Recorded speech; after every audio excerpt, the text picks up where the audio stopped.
Nakon što smo pokopali neke plodove luka i pokrčili biljke koje smo pobrali, oslobodio nam se prostor u vrtu. Toplotni udari i duga razdoblja bez kiše su prošli, pa se nadamo da bi ostatak ljeta mogao biti sa nižim temperaturama i većim količinama oborina. To će dobro doći lubenici i drugom povrću da se plodovi još bolje razviju. A kao što ste mogli vidjeti na kanalu, već smo uveliko krenuli sa pripremom zimnice, jer su paprike, paradajz, mrkva i drugo povrće odavno zreli. Neke od videa vezanih za pripremu zimnice smo već pokazali, a neki su u pripremi i biti će ih dosta do kraja godine. Zato ako već niste, zapratite naš kanal i klikom na zvonce dozvolite obavijesti svaki put kada objavimo novi video. Vjerujemo da naši savjeti mogu dobro doći svima koji se bave proizvodnjom voća i povrća, a pored toga ispod svakog videa možemo malo prodiskutirati na određenu temu. Zato pišite nam i rado ćemo odgovoriti na sve vaše komentare.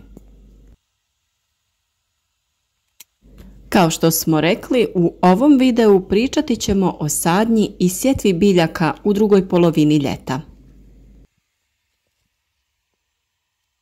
Već je polovina 8. mjeseca iza nas, pa je vrijeme za sadnju određenih biljaka. Vrijeme razvoja biljaka je različito, pa neke biljke stignu izrasti do jeseni i pojave prvih mrazeva, kada najčešće vegetacija staje i sezona uzgoja povrća završava. Naravno, u prvom redu radi se o zeljastim biljkama poput salate, špinata, peršina, rukole, ali i krastavaca, boranije, tikvica i sl. Nakon pripreme zemljišta frezanjem ili samo prozračivanja tla vilama, pripremiti ćemo gredice za sadnju kasnog kupusa. Njega smo prije 20 dana posijali u čašice i već je izrastao i razvio se dovoljno za presađivanje. Ali još uvijek nije kasno posijati ga direktno u zemlju.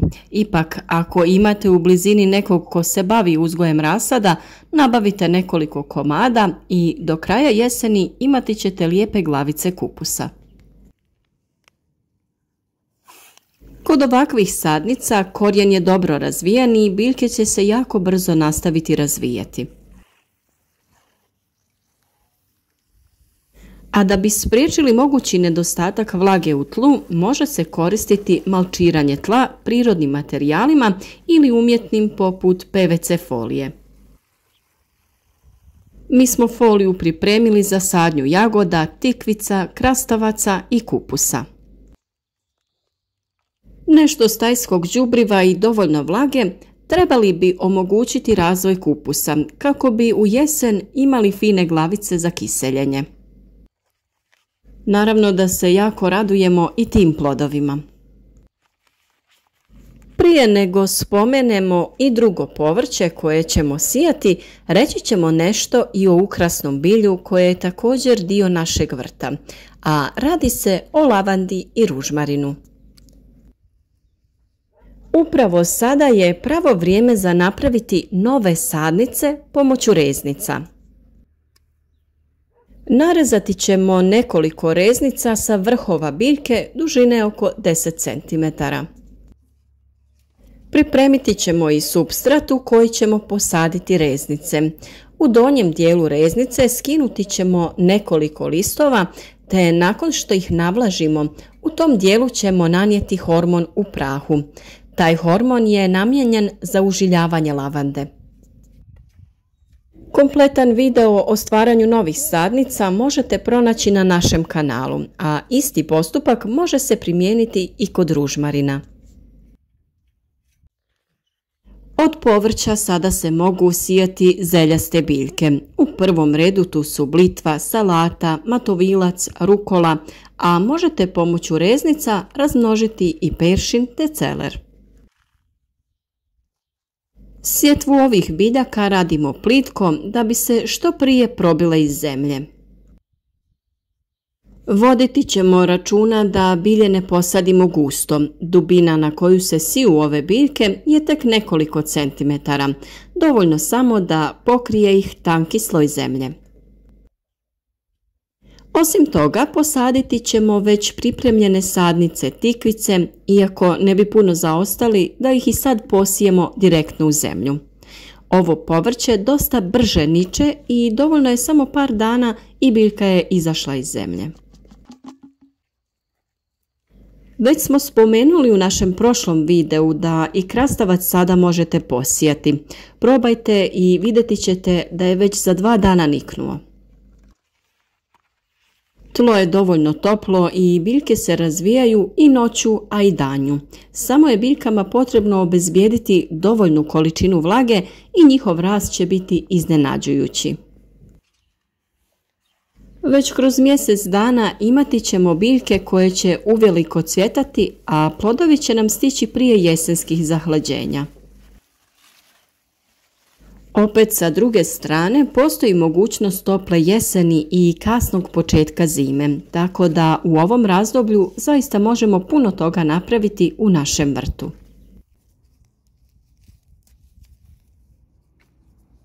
Pored povrća, sada je pravo vrijeme da uredimo postojeće ili posadimo nove jagode. Mi u ovom periodu uklanjamo bolesno lišće i okopavamo jagodu.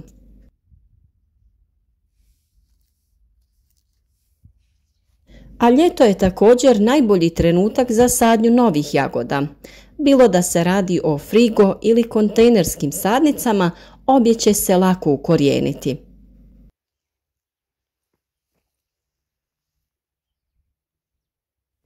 Mi koristimo kontejnerske sadnice sorte Kleri i mjesečarke koje rađaju više puta u godini.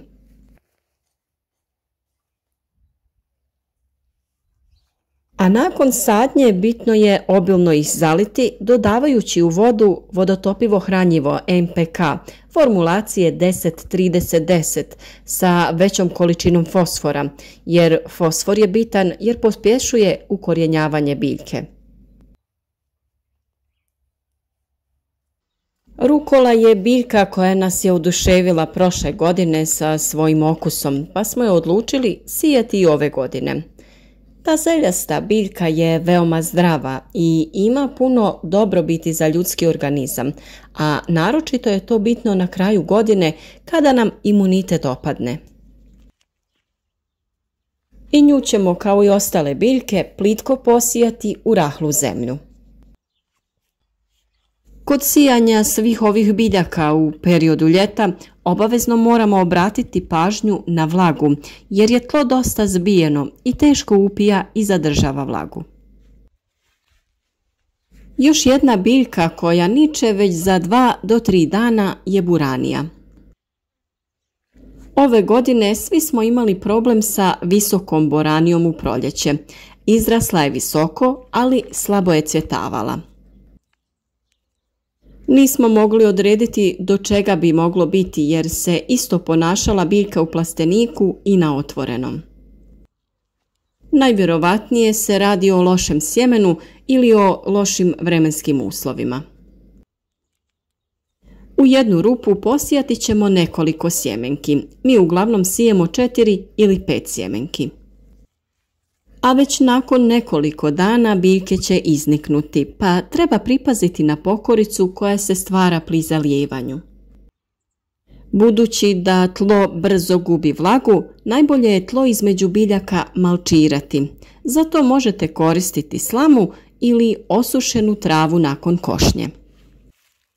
Zaista smo se uvjerili da biljke puno bolje napreduju kada je oko njih malč. Osim toga što malč zadržava vlagu u tlu, on smanjuje i temperaturu zemljišta oko biljke za nekoliko stepeni, što zna biti jako bitno u ovim vrućim danima. Upravo iz tog razloga malčiranje jako često preporučujemo. Krastavce smo spomenuli u našem prošlom videu, tako da više o sjetvi krastavaca možete pronaći na kanalu. Ako imate priliku, pokušajte posijati ili posaditi još nešto od bilja. Sezona uzgoja povrća nije blizu kraja, samo si trebamo dati još malo truda. Lijep pozdrav svim našim vrijednim vrtlarima.